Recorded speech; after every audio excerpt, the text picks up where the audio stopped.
Blind Citizens Australia proudly presents the An Eye to the Future Job Ready Workshop Series.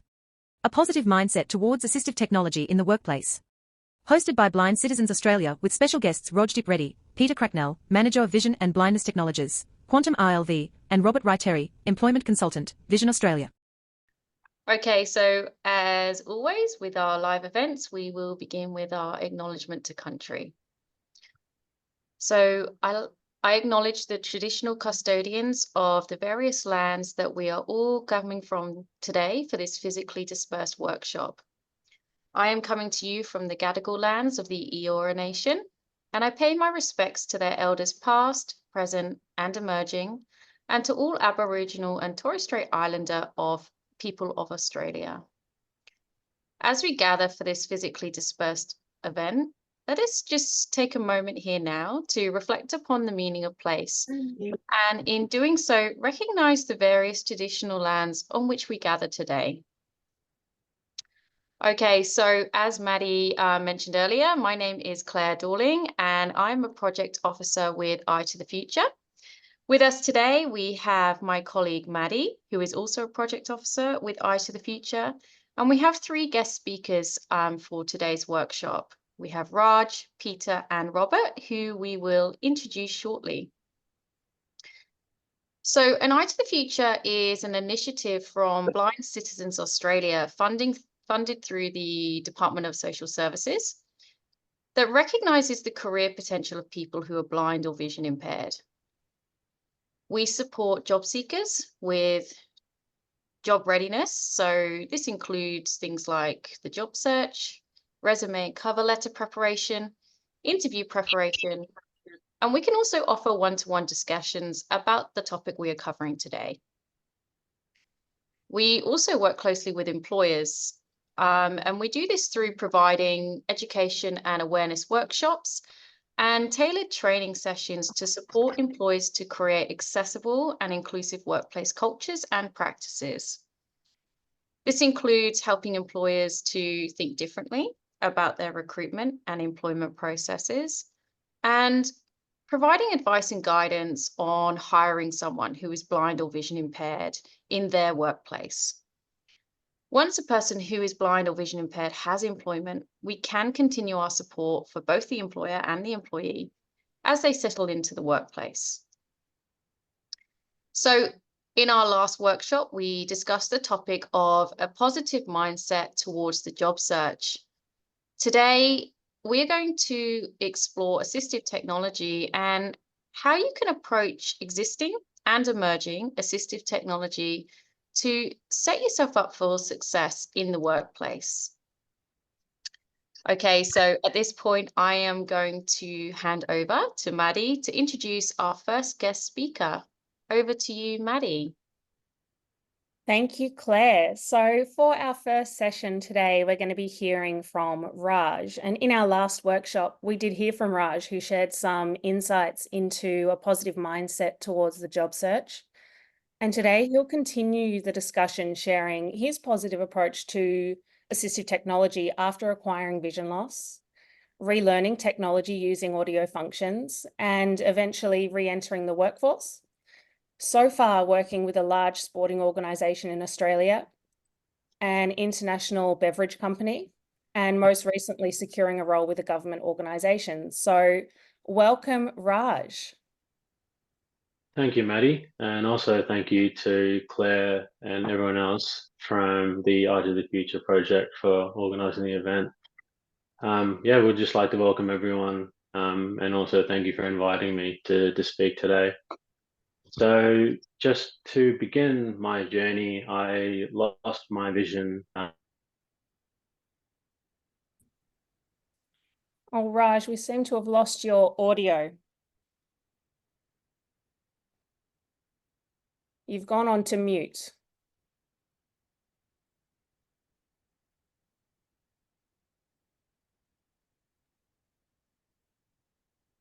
Sorry, guys. Yes, welcome back. Not sure what happened there. Yeah, no, so just thank you for the opportunity for inviting me for speaking today. So my journey started about 14 months ago. So I'd acquired complete vision loss. So had 100% vision, and now it's down to about less than 1%. So this obviously required me to relearn a lot of assistive technology from the very beginning. So my journey originally began overseas, in a country where there was not much support in terms of assisting people that were visually impaired. So I began my assistive tech journey quite slowly through the use of help from family and friends. And it started quite simply from asking family and friends to help me search for tips and tricks on YouTube and other websites online. And I noticed this was the best way to slowly kind of develop my skills week by week, or even day by day initially, to be honest. So the best way I usually started was going on YouTube, just searching simple tricks to learn on the iPhone. So I'm primarily an Apple user, but I'm sure there's a lot of similar help for Android as well. So I would just learn one or two tips a week and kind of practice that and go along through day by day. And eventually that grew my confidence to a point where I was able to digest a lot more information and eventually move on to learning on skills on my laptop as well. So this lasted a couple of weeks.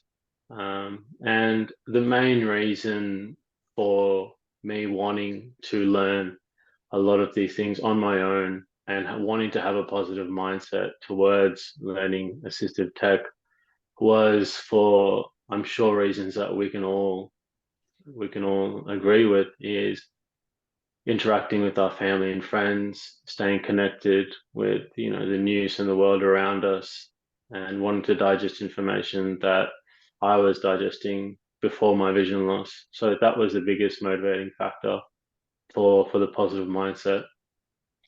And once I started to learn tricks on the iPhone and the laptop, I was able to get to a certain point where I was getting confident to eventually start seeking employment from different areas, and that eventually led me to coming back to Australia towards the middle of last year. At this point, I was able to get further assistance from different resources and organisations, such as Blind Citizens Australia and Vision Australia, where there is obviously a direct connection to help people with all forms of disability.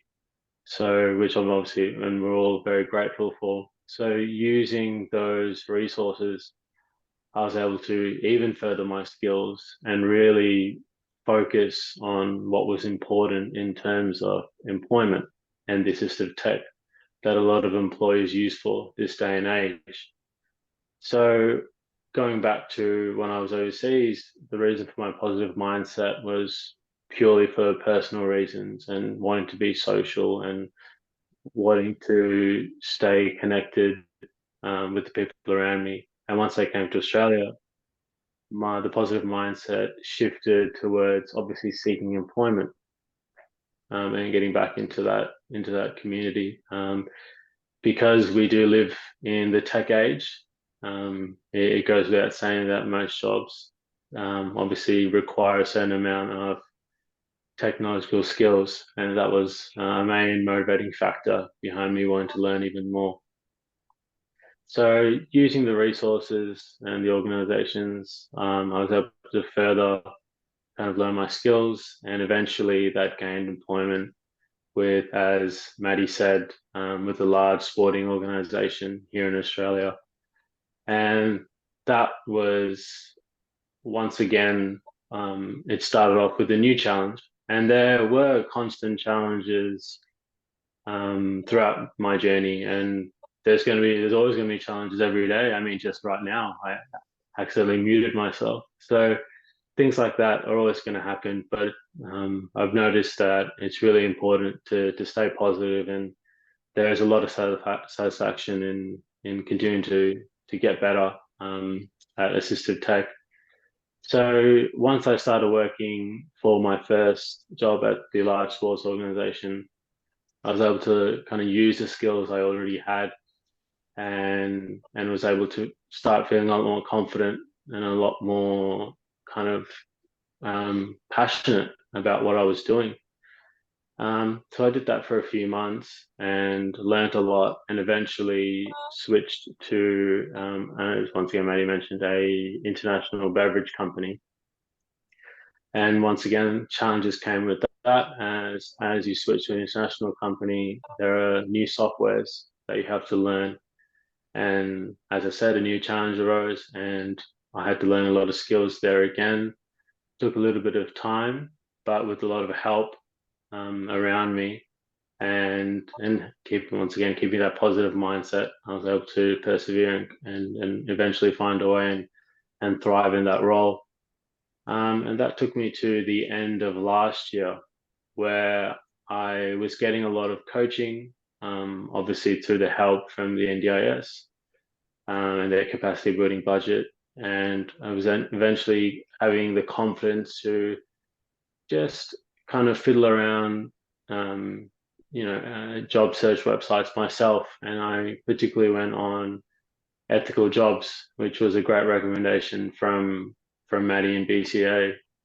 And I was able to just kind of go around, and as it was a new website, it was a bit difficult at the beginning, but it took a couple of days to just kind of navigate through it, and eventually I was able to just filter the requirements of the jobs that I was looking for, and to kind of my surprise and much joy, I was able to find a job, apply it for myself, by myself, and eventually interviewed through technology like Zoom, and was able to successfully receive the role, which I'll be starting in a few months. So Can I that just was really, interrupt? yeah. Yeah, that's absolutely wonderful what you've shared. And before we move on, I've got two questions for you. One is, as you came back to Australia and you were receiving some support around the assistive technology to learn what you'd need for the workplace, would you be able to just share how you approached that learning and what you did after each class to make sure that you Yes, understood the tech? absolutely. So at the beginning, like I mentioned, and when I was overseas, it's learning kind of one or two tips per week and taking it slow and going at your own pace. Because I mean, with the iPhone, for example, there are a handful of really important things that you need to know, such as making calls, sending messages, typing, and searching the web. So a really important thing that worked for me was when I was going through these YouTube videos or different learning materials, I would make sure that as I was going through them, I would pause and kind of practice it and make sure it worked before moving on to the next part of my course. So I did this with my YouTube videos. I did this with my self-assistive tech trainer here in Melbourne, and that was a great way of learning, as I had the ability to go through my own pace. Sometimes I was able to kind of grasp things quite quickly, and there are other moments where it took a lot longer. But as I mentioned, once that feeling of, once you achieve it and you're able to learn it, that positive mindset really kicks in, and you're able to really move on, and you're almost looking forward to the next challenge, because you know what you're capable of learning. Absolutely. Thank you for that. And when you were, I guess, learning a lot of these skills, when you came up to a barrier or something that the technology wasn't operating in the way you hoped it would, how did you approach those challenges? So in terms of, when there are systems that, and operating systems, especially with the international beverage company, you're not used to certain things. It is practice. And there are days where I wouldn't get it, and there are days I definitely had to take a break and just maybe step away for a couple of hours and reset. But once again, that's the great thing about a country like Australia. There's a lot of help and a lot of organisations around us. So I always had people to reach out to and ask for help. And using that help, and that kind of motivated me to come back. And whether it was the next day or, it took me a couple of days to come back and continue practicing. And eventually it would be something that, that I was successful at. And it's the important thing is practice. And if there was one piece of advice I could give to everyone, it would be practice. Try and do, every couple of days a week, because there are things that you will forget.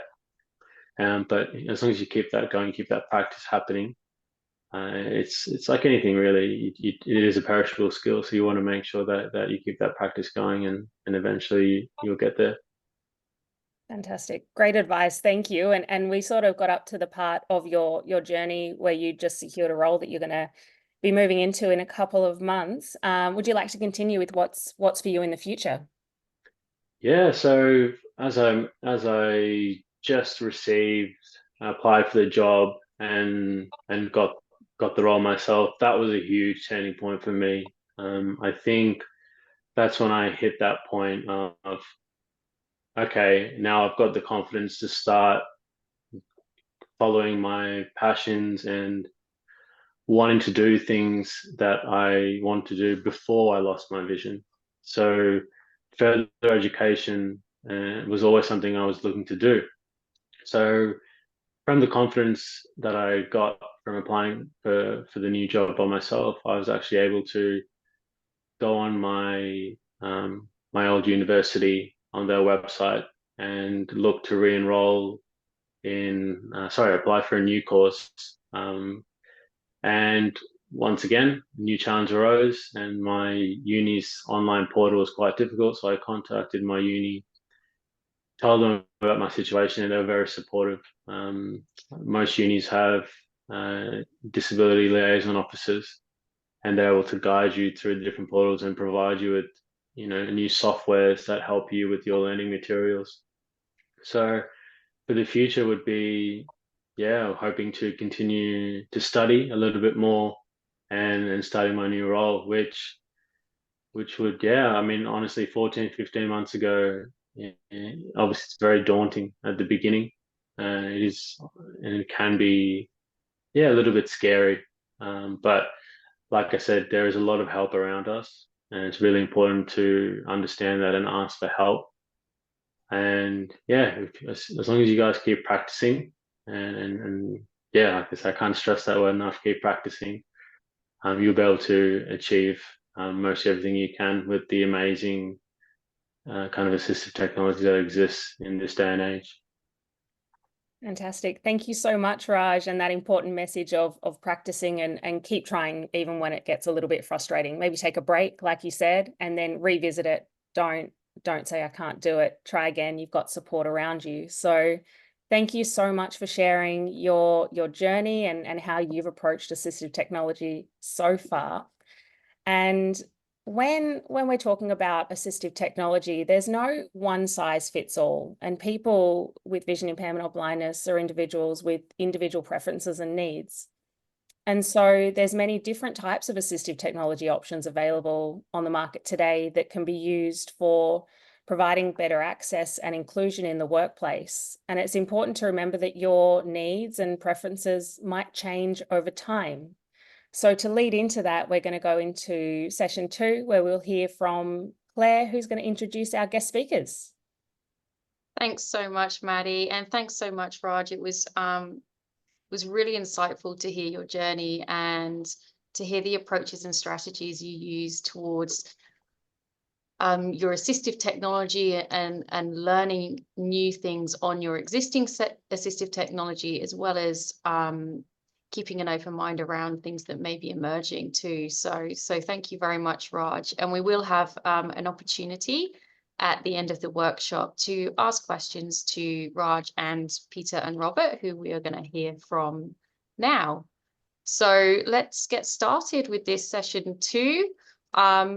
So I'm going to introduce our next guest speakers, Peter from Quantum and Robert from Vision Australia. Peter and Robert are going to talk to us about current and emerging assistive technology to support that success in the workplace. So welcome, Peter and Robert, and I'm going to hand over to you now, Peter. Thank you so much, and thanks very much for inviting myself and Rob to be here today. Just a little bit about Quantum Reading Learning Vision. We started as a manufacturer of Braille equipment 30 years ago and developed a Mountbatten Braille writer. Some of you may have heard of the Mountbatten Braille writer, and we still sell that all over Australia. We also are still very engaged with the world of Braille, but also very much with devices for people with low vision and other reading difficulties as well. So our speciality at Quantum Reading Learning Vision is really a sort of a deep product knowledge of the various devices and how they actually fit into the world of work and home life and study. So when we talk about assistive technology, it sounds pretty scary. Technology, the word, can be quite scary to a lot of people. I'd just like to remind people that assistive technology could be considered as pretty much anything that gives you access to something that you had a barrier to before. So, for example, I'll take myself. I'm not vision impaired, but I have to wear spectacles because I need correction. I can't read without my spectacles. So, in a sense, that is an assistive technology. My hearing aids, I wear hearing aids. That is another assistive technology to enable me to communicate effectively with people. So this is just very common things that we see every day, and we don't even think of them as assistive technology. But the sort of equipment that we work with is all about access. It's about access to computers, access to print.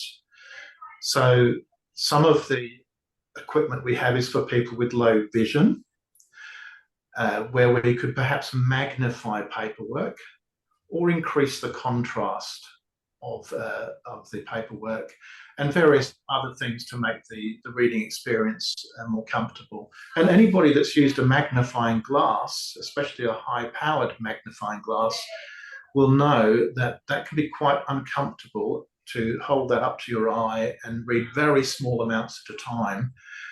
And when we talk about access, we're also talking about efficient access. So it's all very well to say I could read a book with a magnifying glass, and perhaps in a very time-consuming, very tiring way I could do that with a magnifying glass. But if I was in the world of work and it took me 5 times as long to read something as my colleagues were reading, that would have an impact on how my employer sees me, how productive I am. So this is why we need to look at assistive technology that maybe can make us more productive. And there are many, many different sorts that can, for example, in the world of low vision, can magnify in high contrast on bigger screens, for example, as opposed to small magnifying glasses. The same applies for computers as well.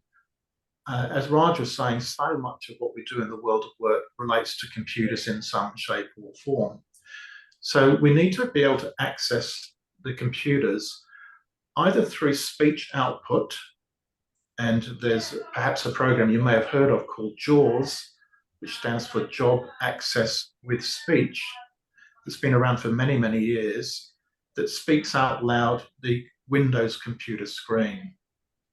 And this is used by many thousands and thousands of people around the world to enable them to access computers, Windows computers. There are other programs. There's one called NVDA, which is a similar screen reading program. And on the Apple platform, of course, we have the voice over screen reading system. I should just mention that our specialism at quantum is with the Windows environment rather than the Apple environment. But my colleague Rob at Vision Australia can talk a little bit about how they can support people in the Apple environment. The reason why we specialize in the Windows environment is because in the world of work, most of the computers that are used are Windows based. So we tend to focus on Windows type computing. There's also the possibility of using Braille for people who are Braille readers connected to computers. There are some Braille displays that can actually convert what's on the computer into Braille so that a Braille reader could actually access a computer that way, probably also with the speech output from the JAWS program as well. Finally, there's as I've mentioned about the assistive technology for accessing printed materials, and I talked about magnifiers and electronic magnifiers. We also have what we call text-to-speech scanners. And text-to-speech scanners come in many shapes and sizes, but essentially what they do is they take an image of the book or the invoice or whatever printed material you're trying to read and convert it to text that can be read out loud by a speech synthesizer. So, for example, if you were studying and you wanted to study a chapter of a textbook, you could use a text-to-speech scanner to capture the whole chapter and then have it read back to you through your headphones, or if you had a Braille display connected, you could actually be reading that in Braille. I'd also like to point out that some people have access problems to the world of print and the world of computers because they're dyslexic. They don't necessarily have a vision problem, but they still have a print disability because they can't actually process the print they're seeing. And some of the technology that we use for people with vision impairment actually can help those people to read through print as well. Assistive technology is used everywhere. Raj just touched on study and just general life. So that's incredibly important. That's usually the starting point for many people.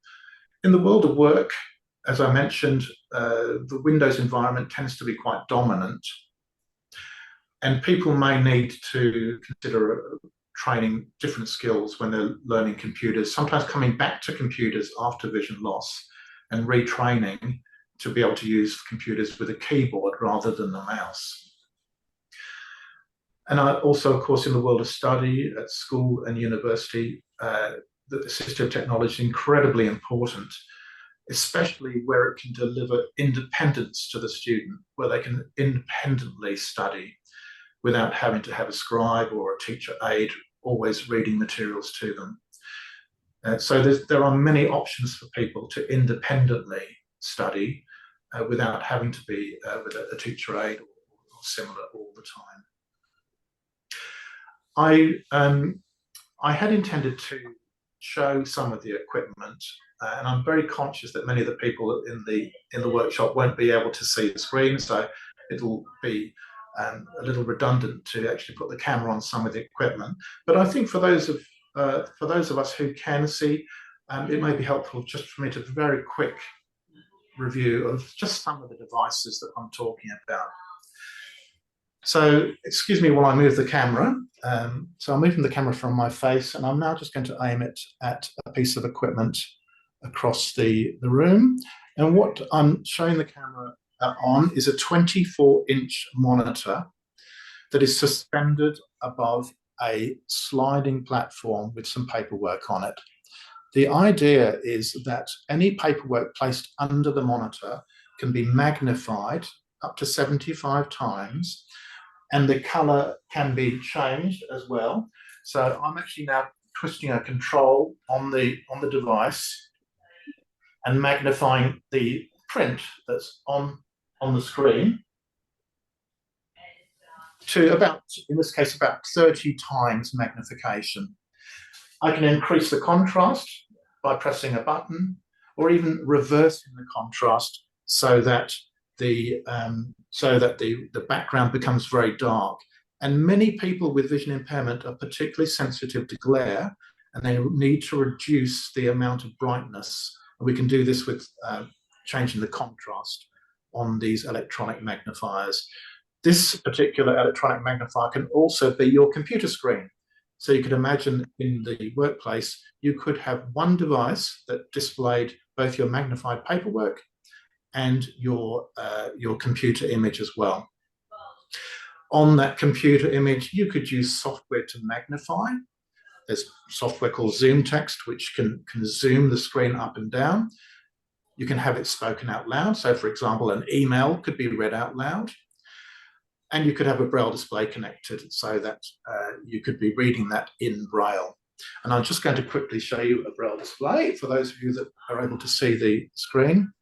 So this is a typical 40-cell Braille display with 40 characters of Braille that refresh instantly when connected to a computer.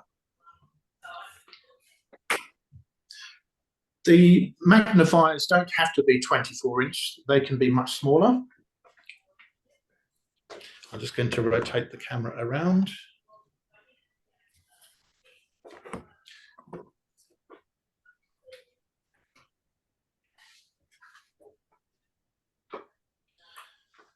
So I'm now looking at a 6-inch electronic magnifier. And of course, a 6-inch electronic magnifier is much more portable than a 24-inch magnifier. And these are some of the considerations we need to think about in study and even around the home. You don't necessarily want to have a huge electronic magnifier and have to bring everything to it. If you can manage with a smaller electronic magnifier, then you could take that anywhere in the home or anywhere in the workplace. And oftentimes people will have one of each. They'll have an electronic magnifier they can carry and one that they can have at a desk. Just behind that, I've got a large print keyboard. A large print keyboard is the same size as a normal keyboard, but it has very large lettering on each key, so that somebody with low vision could actually see those keys in high contrast a lot more clearly than on a conventional keyboard. For people who are losing a lot of sight or who are totally blind, we do, of course, encourage them to learn to touch type. It'll become an incredibly useful skill in anything that you do, study and work, to be able to operate the keyboard without having to look at it, particularly when you're using programs like JAWS. Now, I also mentioned about the text-to-speech scanners. In the old days, these were literally scanners like the ones we have at home, where you open the lid and put the lid down and scan a document. Now they can be incredibly small. And in fact, I'm just going to move the camera onto one of our newest devices.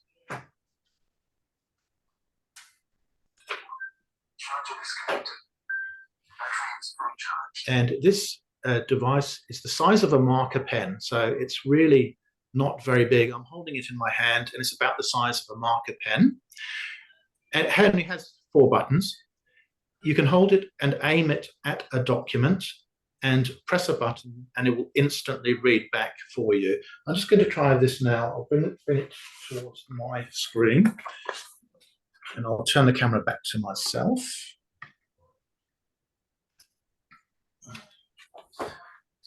And so what I have here is a document. I have my, this is called the All-Cam Read, and I'm just going to aim it at the paperwork.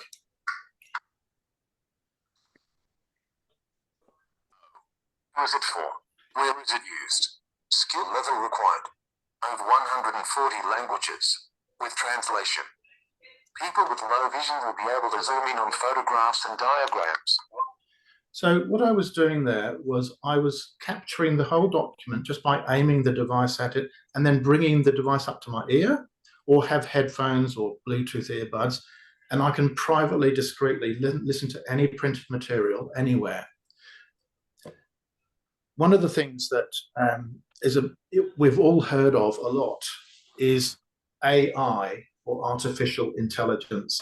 And anybody that's used an iPhone will have heard of the Siri system where you actually ask Siri questions, and that is artificial intelligence. It's AI.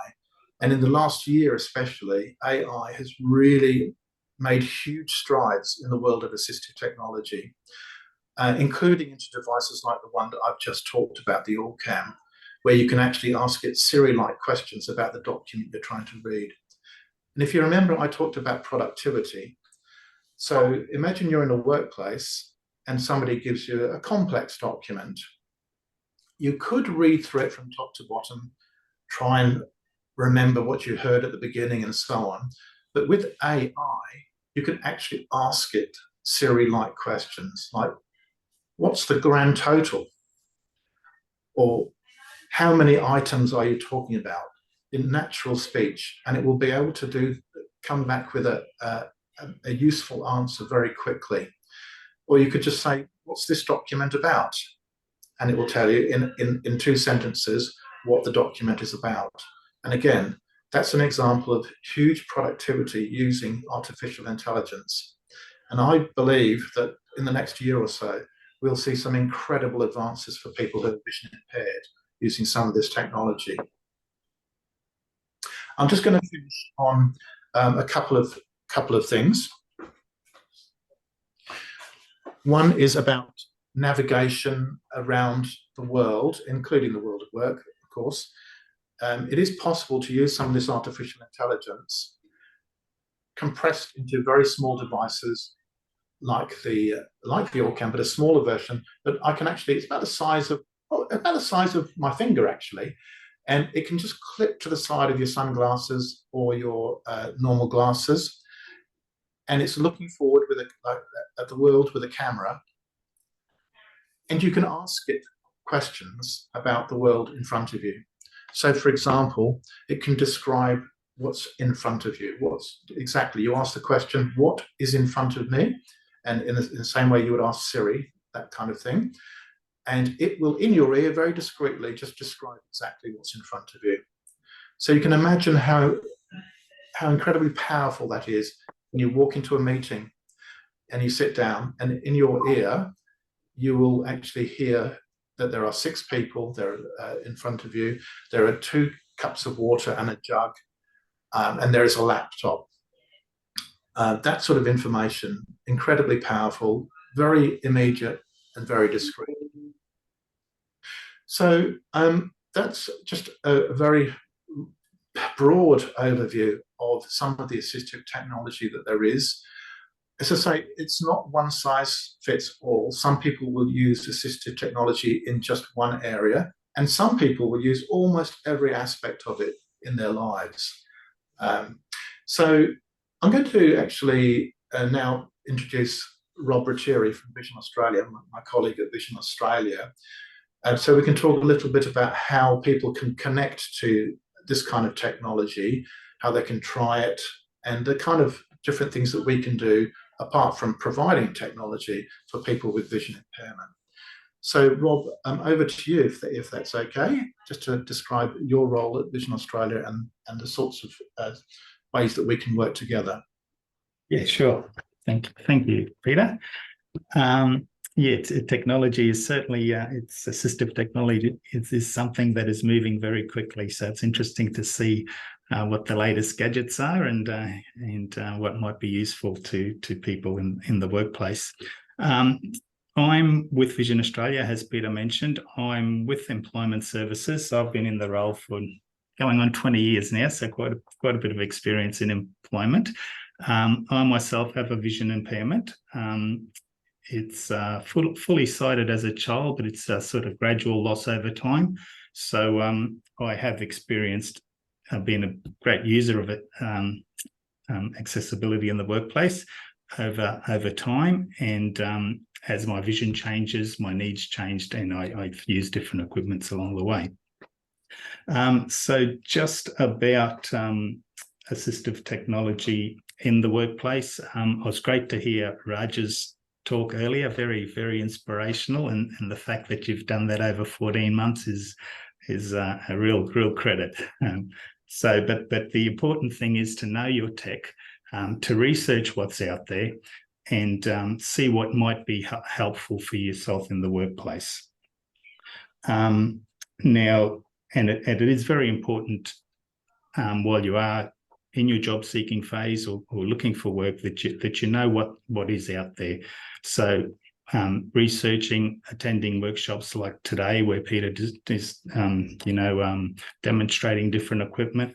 So really knowing what might be useful for you in the workplace. And as Raj mentioned, even just for your social life, daily activities, you're going to be using technology. So just think of how you might be able to transfer that into the workplace.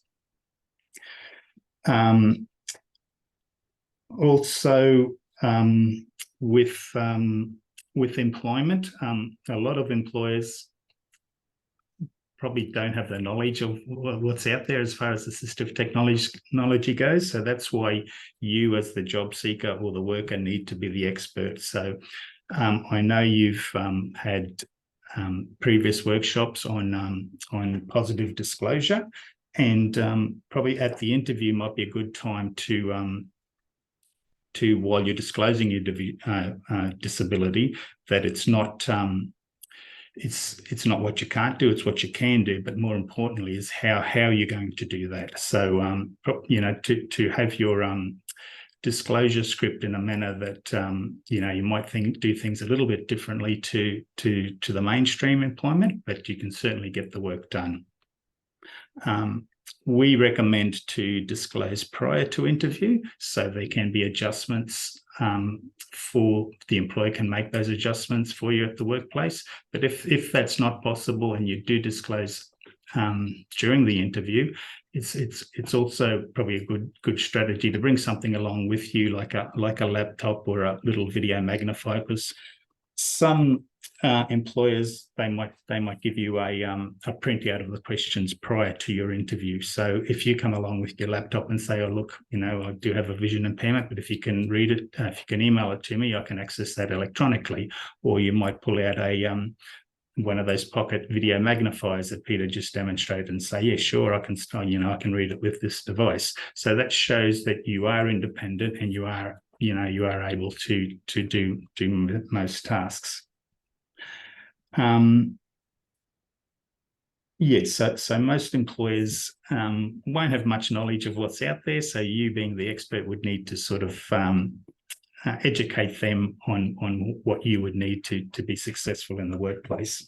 Now, if you are successful enough to go into work, there is a process through Job Access, which you may know of, where you can get funding for any sort of assistive technology.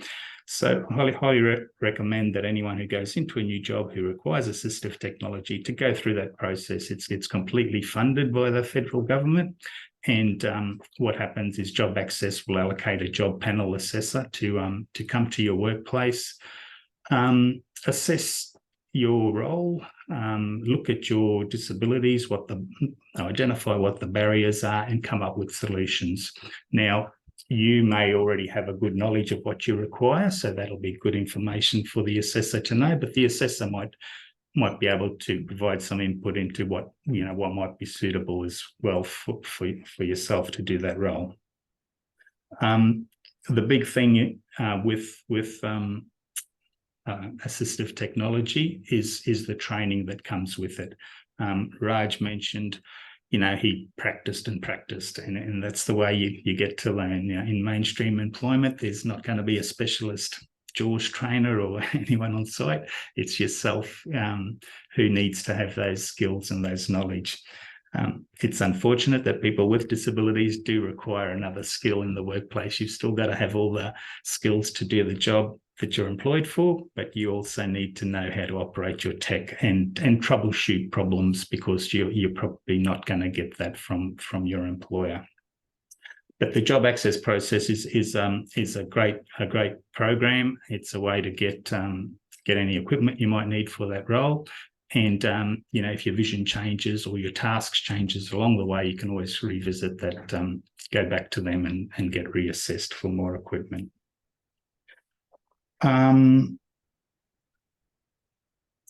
Okay. Rob, can I ask yes, Peter. Yeah.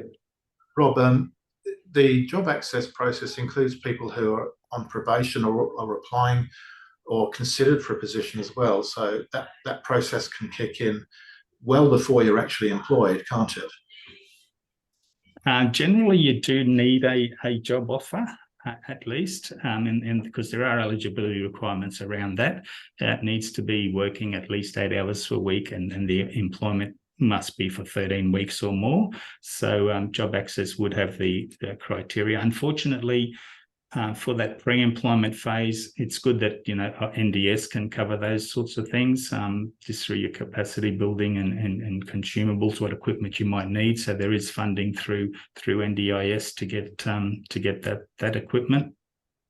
But job access is basically from when you start work. And it's good to get the assessment done prior to your start date, so you've got all the equipment ready to go from day one.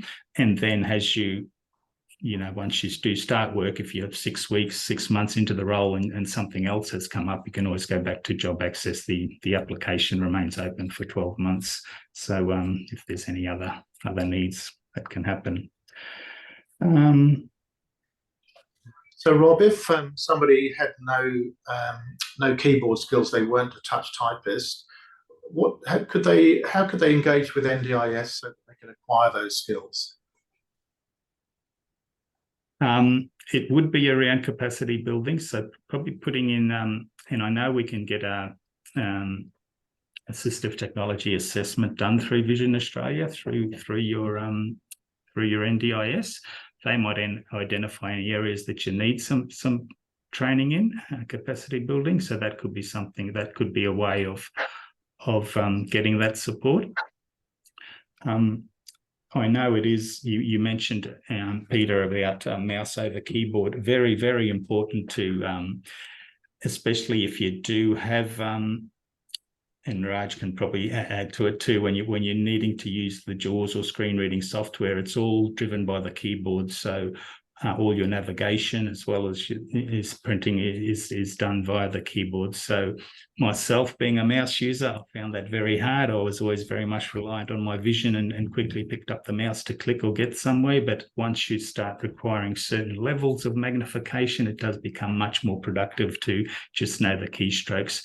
And those keystrokes, they mightn't be specific for the software application, but Windows itself has nearly a keystroke for every mouse click that is there. So if you are in a situation where you do have low vision and maybe reliant on screen readers, it's very important that you do have those keyboard skills up to date and start using those Windows keyboards and shortcuts, now and in your everyday life. So when it does come the time that you need to do that you've got that knowledge as well. Thank you so much. Thank you so much, Peter and Robert, for talking to us today. And I guess I have a question that I would like to ask, but I think I'll lead us into question and answer time so that our attendees have an opportunity to ask any questions to Peter, Robert, or Raj. One of the things I did hear really loud and clear from what you were saying today was that there are different options for assistive technology for different preferences and for successfully completing those different tasks in the workplace. And I really related to your points around it being so important to learn that those assistive technologies that help promote that productivity and sustained engagement in a workplace task, just so that people who are blind or vision impaired are engaging in the work tasks alongside their sighted colleagues on that same basis. So I just wanted to thank you all again for sharing these insights with us today. And I'm going to hand over to Maddie now to open up the floor for some questions. Thank you. And thank you for the insights that we've had from all of our guest speakers today. I think they've, really flowed well and provided some insights and education that we can take with us into our job search, into the workplace. So we'll just do a bit of a reminder before we go to the question and answer that for any one-on-one support, we are accepting expressions of interest for our program for job seeker support, where we can work with you on your mindset towards the job search, review and update your resume, and identify opportunities of interest at no cost. An Eye to the Future program focus on supporting you to develop your lifelong skills and that you can tap into at any time to pursue opportunities now and in the future. So we will open up for questions, and I can see we do have one hand up already. So if you have questions about today's content, please raise your hand by pressing Alt+Y on the computer or *9 on the phone, or the microphone symbol on the bottom left of your screen if the hand up gesture doesn't work. But we will hand over to Susie, who has her hand up for the first question. Did you have a question, Susie? You'd like to unmute. Oh, Susie's put her hand down. So if you do have any questions, please raise your hand or come off mute. Susie. Can you hear me? Yes. Oh, sorry, that's good. I'll just put my hand down. I was wondering, years ago, I've got two questions. Years ago in 2020, I went to a Vision Australia meeting, you know, an annual general meeting, and it was sort of talked about that they were going to offer a course in adaptive technology for blind people such as myself, because employers were saying that they wanted blind people to use adaptive technology in the workplace. There was going to be a Certificate 1, Certificate 2, Certificate 3, and Certificate 4, and it was going to be done at a TAFE college. You know, the TAFE was going to host Vision Australia to do the course. I haven't heard anything from anyone about that. Does this course exist? Yes, Susie, I can answer that. Look, I know it's definitely in the planning stages. I'm not sure whether we've actually got to the level where it's being delivered, but it is they are still talking about it and looking at having an accredited assistive technology training, which I think is fantastic. It fits in with the employability program that they're running for, you know, people coming through school and early ages, but for anyone to do so. Yeah, it is something that's certainly in the planning phase, and I don't think it's available or been released to do at TAFEs as yet. Okay, because one of these, I'm interested in doing it no matter how old I am. Yep, no, that's it. It'll be for absolutely for anyone. So that'll be okay. Good. And another question I have is, when I've done, well, this is 20 years ago, I went to a peer mentoring program at the police station, which was great, at Flinders Street. And they would have taken me on, but the technology there, they said, wasn't accessible for adaptive technology. Now, when the technology specialists go out and assess the technology in the workplace, I wasn't given a sheet to say why the technology was not accessible for me. You know, it was sort of like word of mouth. I didn't like that. You know, I would like to have seen a document in my preferred format, but said why it wasn't accessible for me. Yeah, no, that's unfortunate, and unfortunately, still today there are systems that may not be accessible for screen reading software. And Peter might be able to add to this as well. They are getting much better, and I know there is there's ways that you can script JAWS to interact with different programs and systems as well. I think they're getting better, but there is still some areas where accessibility is an issue as far as that goes. Okay, thank you. Thank you, Susie, and thank you for your questions. We do have a hand up from Jason. Hi, guys. I work at Visibility and was just listening to what Rob was saying about getting adaptive technology and bits and pieces through job access. I just wanted to sort of point out you can actually start some of the bits and pieces like orientation mobility training, which is available through job access prior to a job starting.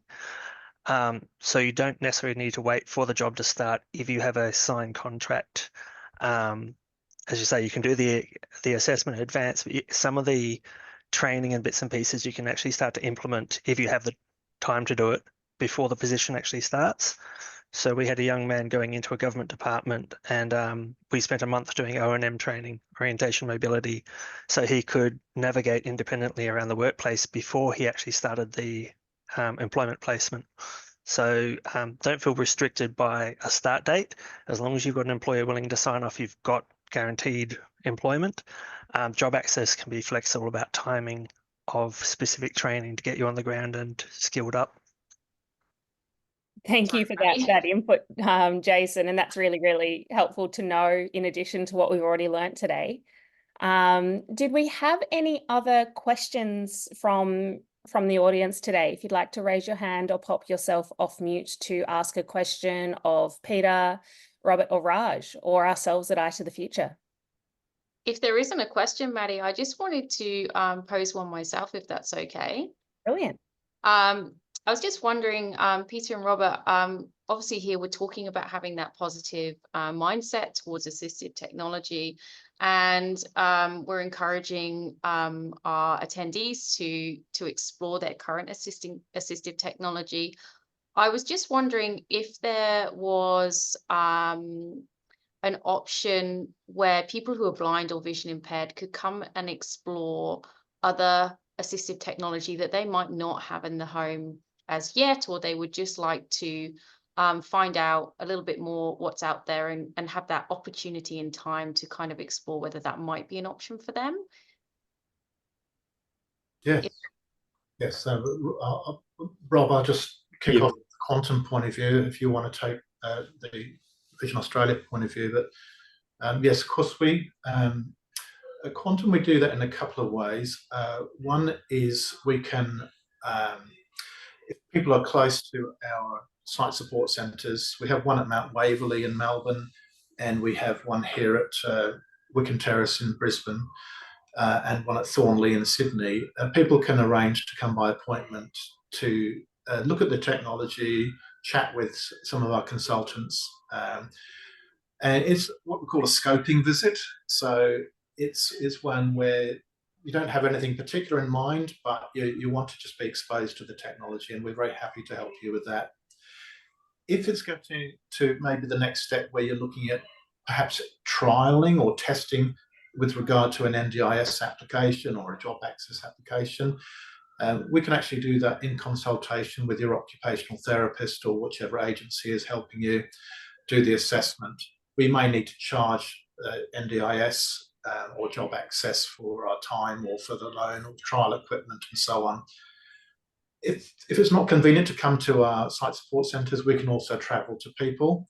And in remote areas, we can do a video conference, even to the point where we can send equipment, as we did recently to Alice Springs, where we sent equipment to the Alice, and we're working in partnership with a local occupational therapist, and we were able to demonstrate that remotely in a three-way video conference. That's just it from the quantum point of view. Rob, perhaps you'd like to speak to the Vision Australia options. Yes, certainly. We have Vision Australia being a national organisation. There's all our major centres do have vision stores where people can just walk in and inspect what technology is there and show and have it demonstrated. They do recommend that if you are wanting to have a look at one of the larger items like the video magnifiers, to call in advance so an expert can be available to demonstrate that to you. Online, there's an extensive catalogue of all the equipment that Vision Australia do sell around assistive technology. And like I mentioned earlier, if there is, if somebody was wanting to do have an assessment done on what might be suitable for them, there's ways that we can do that as well. So that's normally done needing funding through that with a one-on-one appointment with an assistive technology specialist, but that can be maybe funded through NDIS. But just get in touch with Vision Australia if you're curious or not sure what might be suitable for yourself, and we can sort of talk you through and then arrange what's available. Thank you very much, Peter and Robert, and thank you so much, Raj, for joining us today and sharing all your insights and knowledge into this topic of assistive technology and its importance for success in the workplace. So really, from today's session, we encourage we encourage our attendees to go away and take some time to explore your current assistive technology and learn something new about it, or to reach out to assistive technology providers in the ways that perhaps Peter and Robert have just suggested, to go and explore some other options on the market. So we just want to take this opportunity to thank everyone in attendance for coming along and for your contributions and questions, and to we hope that you found it all useful. And we will be circulating a feedback survey shortly for you to fill in, which will help inform us about today, as well as workshops we'll be running in the future. So we'd really appreciate your input there. And as always, we're available via our email, bca@bca.org.au, or by phone 1800 033 660. So I just wanted to take the opportunity to thank everyone again in attendance and to thank our guest speakers. And we hope you all have a lovely day. That concludes today's webinar. You can find out more at itothefuture.com.au/home. An Eye to the Future is an initiative of Blind Citizens Australia, informing, connecting, and empowering Australians who are blind or vision impaired.